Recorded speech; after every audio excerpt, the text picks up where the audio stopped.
Hello everyone, कैसे हैं आप लोग। उम्मीद करती हूँ कि आप सब अच्छे से होंगे। जैसा कि हमने पिछले वीडियो में मेंशन किया था कि चक्रा हीलिंग से और योगा प्राणायाम से आप एक स्टेप आगे बढ़ सकते हैं। तो अभी हमारे दिन की शुरुआत हो गई है अच्छे से योगा मेडिटेशन के साथ।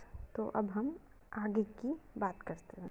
तो अभी अच्छे से हमारे दिन की शुरुआत तो हो ही गई है। अब हम कर लेते हैं थोड़ा सा पूजा पाठ।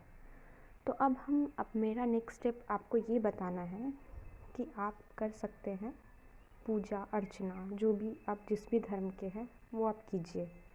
आरती, पूजा, नमाज़ पढ़ते हैं नमाज़ पढ़िए, जो भी आपका वे है प्रेयर करने का आप प्रेयर कीजिए 5-10 मिनट जो भी लगता है। और प्रेयर में फ़ोकस कीजिए सिर्फ भगवान पे कि उसने हमें जितना दिया बहुत अच्छा दिया, उससे अच्छा क्रिएटर कोई हो ही नहीं सकता। उनको थैंक यू बोलिए, दिल से थैंक यू बोलिए। हाँ, हमें दर्द हो रहा है, हम अभी तकलीफ़ में हैं, लेकिन सब कुछ ठीक हो जाएगा। ये भरोसा रखते हुए प्रेयर में अपनी सारी एनर्जी लगानी है और हमें एक पॉजिटिव एनर्जी में आ जाएंगे।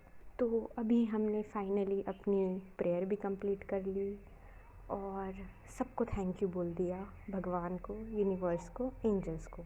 और अब हम अपने काम पे लग जाएंगे।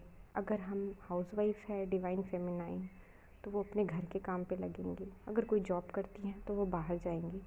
तो ये जो हमारा पूरा दिन का टाइम है ये हमें कैसे बिताना है ये मैं आपको बताना चाहती हूँ कि ये टाइम भी हमें मिला है कि हम इसको यूनिवर्स को दें, किसी हेल्पलेस इंसान की हेल्प करें।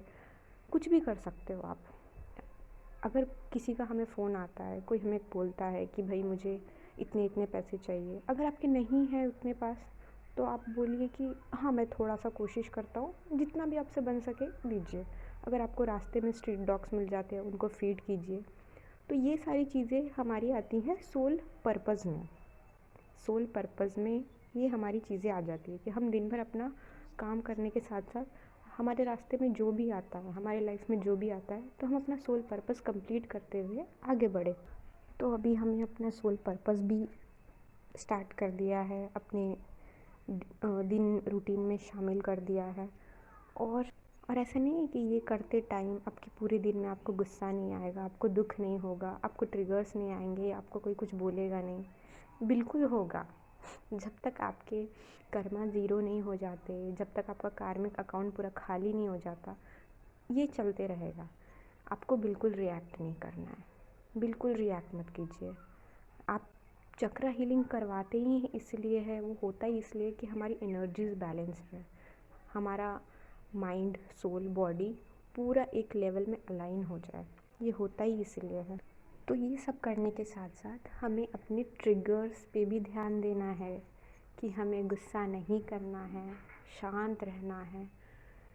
हमारे कुछ भी ट्रिगर आ जाए हमें रिएक्ट नहीं करना है, क्योंकि जब हम रिएक्ट करेंगे नया कार्मिक क्रिएट होगा, नया कर्मा क्रिएट होगा जो हमें नहीं करना है। एक तरफ तो हम पीछे के कर्मा क्लियर कर रहे हैं, अगर हम आगे के कर्मा करते जाएंगे तो फिर ये तो वैसे ही चलते जाएगा पूरी लाइफ।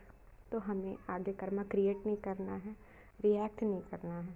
धीरे धीरे आप यूज्ड टू हो जाओगे इस चीज़ के। स्टार्टिंग में आपको नहीं होगा कि आप एकदम से गुस्सा ना करो। आप कोशिश करो, जब आपको गुस्सा आता है तो आप पानी पियो, ओम चैंटिंग करो। जो किसी और धर्म के हैं वो कुछ और कर सकते हैं, वो अपने भगवान का नाम ले सकते हैं। तो इस तरीके से आप अपने ट्रिगर को, अपने आप को शांत रखिए कि ब्रीथ इन ब्रीथ आउट कीजिए, लेकिन अपने आप को ट्रिगर मत होने दीजिए। तो इस तरीके से हम अपना दिन फॉलो करेंगे और आगे का इनर वर्क मैं आपको नेक्स्ट वीडियो में बताऊंगी। तब तक के लिए enjoy this journey and please छोड़ना नहीं।